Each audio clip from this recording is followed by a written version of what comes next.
Hey guys, thank you so much for tuning in to Movie Pop. Today we're talking about Brightburn.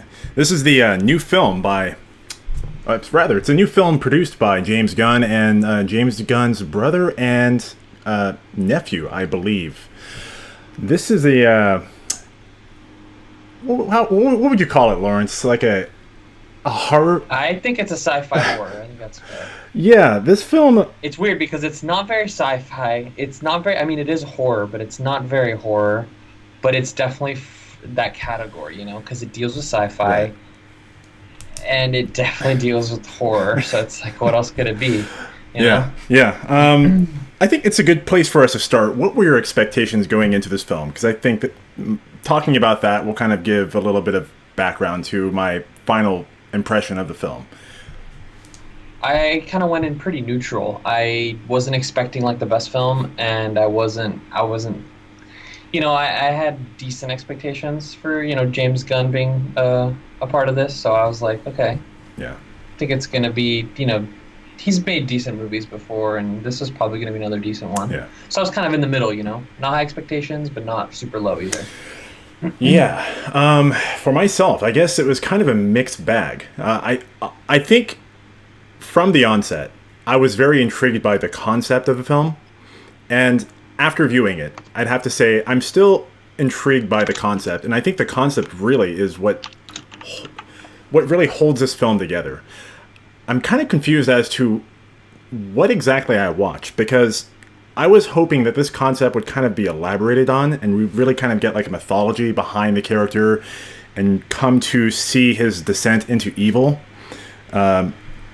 But I think the film, on the whole, is very competent, very well produced, fantastic acting, fantastic cinematography. The concept itself is interesting, but I felt like they kind of took a shortcut and just dived right into the horror element of the film, which, from my point of view, it wasn't necessarily a scary movie, despite several. I think it's a creepy movie. Yeah. The actor, the kid, does very, very good job of kind of playing this emotionless child, which kind of comes off creepy, Right. which is great because I think that's kind of what he was going for. I think that's what the directors wanted.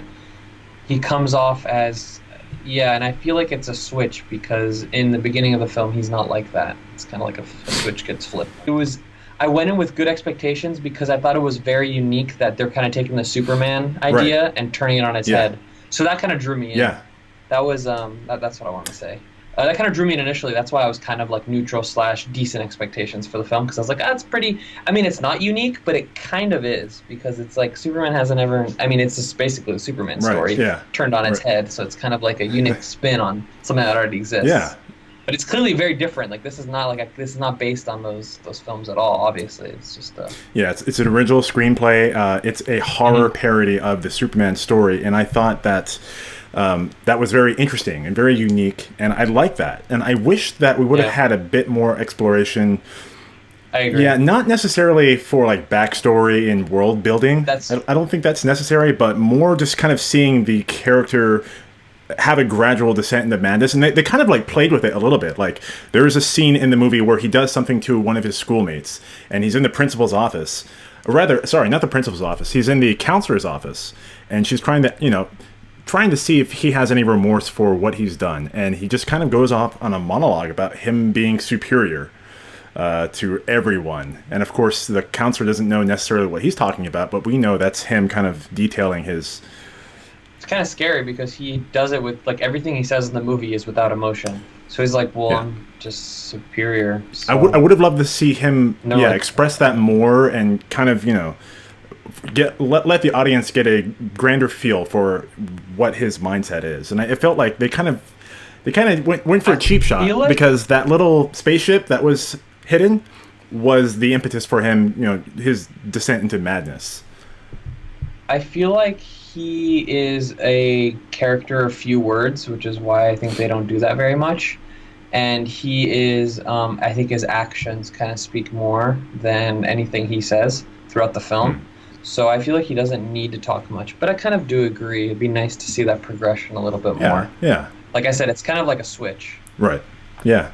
And they kind of lightly touched on that. You'd see some of his sketchbooks and of course, the monologue I just mentioned, and I just wish, there would have been more of that. But that being said, I think the film was very well produced all around. The whole structure of the film, fantastic. That was just the one part that I wish they would have elaborated on more. And if not that, then at least be a more, for lack of a better word, competent, scary movie. But it wasn't that either. So it was kind of like it had its foot in both worlds and not necessarily going through the door in each genre. Yeah, like I said, I think it's more of a creepy movie than a horror movie. Like, you're not going to get freaked out, but you will be like, there's scenes that are kind of like make you cringe. Yeah. Just because they're so like kind of horrifying. Right. Specifically some of the gore scenes were very graphic. They don't hold back. Yeah, this kid does not hold back. Yeah. I also thought the movie was the perfect length. Yeah. I wish more movies would do this, because we talked so many times this year about, oh God, this film was so long. Oh God, it wouldn't get to the end. Oh God, we're watching. This was perfect length. Yeah. It doesn't ever. I think right about the time you're kind of over it, it ends, and so you're just like, perfect. That's just what I wanted. Like, thank you. And so I thought that was an excellent thing. It does a lot of things, a lot of subtle things well. The film, like the story is good. Like under the surface things, like the story is well written, the length is perfect.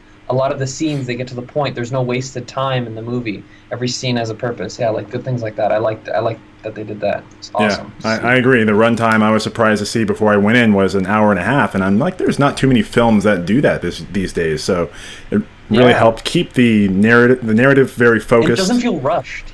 Usually with shorter films, you feel like they're really cramming everything in there. No, this does not feel rushed. No.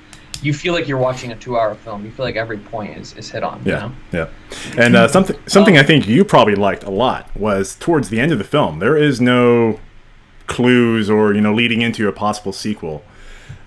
I thought you might be pleased with that. I feel like there could be. I feel like there still could be, because it has a kind of an open-ended finale. You don't really know what's going to happen. Yeah. So. Open-ended. Don't want to give away too much. But not overtly saying, "Hey, wait for the second film." Yeah, which I think is okay. It's better than what I said about John Wick. Right. Yeah. Yeah. One thing I have to mention, because I think it's one of my best pros for this, I love the title of this film. So it takes place in Brightburn, Kansas, but Brightburn has so many meanings. When I think of his ship crash landing and going through the dark sky, you think of a bright burn. You think of his emotions as a bright burn. You think of the way his character is red. This red that is throughout the movie is kind of like I don't know. I think of the bright burn as like a red color. I love the title because it fits so perfectly, and it has so many meanings. You don't really, obviously it's for Kansas, but I mean, I think they're going for a lot of hints as to the character as well. It's just maybe I'm overthinking it, but I just love the title because it had so many different meanings. I agree with you, and it triggers a lot in your mind. You think of a lot of different things. Yeah, I agree with that completely. Yeah. There is one more con that actually came to mind. It had to do with particularly one of the characters, the parents. When we see, what's the kid's name? Something Brian Breyer or some shit like that.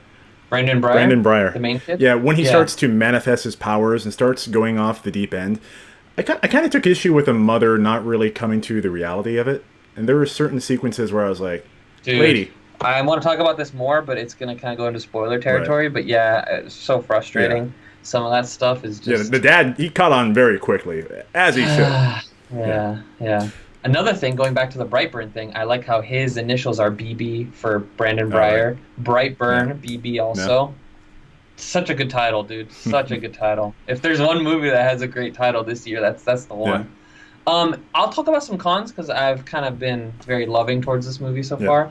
I think you mentioned this earlier. I would have personally liked to hear more about the backstory. I know it's kind of hard to explain because he just comes. So basically, in the beginning of the movie, this is like the opening scene. You just see him crash land from space. That's all you're ever told. You have no idea where he came from, who sent him. I obviously don't want an entire story, but it'd be cool to get like a tidbit of information. But they don't give you anything. Right. What you see in the trailer is what they tell you. He comes from the sky, and that's basically it.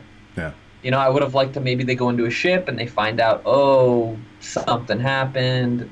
No, they don't give you anything. Yeah. Which could be maybe something for the sequel. You know, I don't know. But for whatever reason, I feel like this movie's a little bit of an exploration. And if it does well, they will probably come back and maybe give the audience more what they want. Yeah, you know? Perhaps. But yeah. And then my other con was just going to be the open-ended ending. You know. But it's kind of, I feel like that's kind of in the middle. It's kind of a neutral con, because like I said, it wasn't terrible, but I always like a surefire ending. Yeah, I agree. So overall, we both like this film. We took very minor issues with some of the backstory not being explained, but overall, it's a fantastic original screenplay. An enjoyable film. I think, I'm going to give this film 3.5 bags of popcorn. I think it met the marks. You get what the trailers set you up for. Nothing more, nothing less. Yeah, I think the trailer does a really good job setting you up. I have one more con I'm going to mention just real quick, and then I'll give my score. I feel like the trailer it's one of those movies, unfortunately, where the trailer tells you pretty much the entire story. Yeah. Like, so obviously the trailer doesn't show you the entirety of the scenes, but all the good scenes in the movie are in the trailer, which is unfortunate. Okay. I wish that wasn't the case, but I think there's maybe a couple that aren't, but a grand majority is, and I wish it wasn't the case, because I see a lot of movies do that, and it's unfortunate. Yeah. But I mean, I definitely think it's worth watching. It's a great movie. There's a lot of great scenes, and I'm gonna have to give this movie 4 bags of popcorn. Cool. All right, 3.5 and 4 bags of popcorn. There you go, guys. That's our review for Brightburn. Thank you guys so much for tuning in to Movie Pop.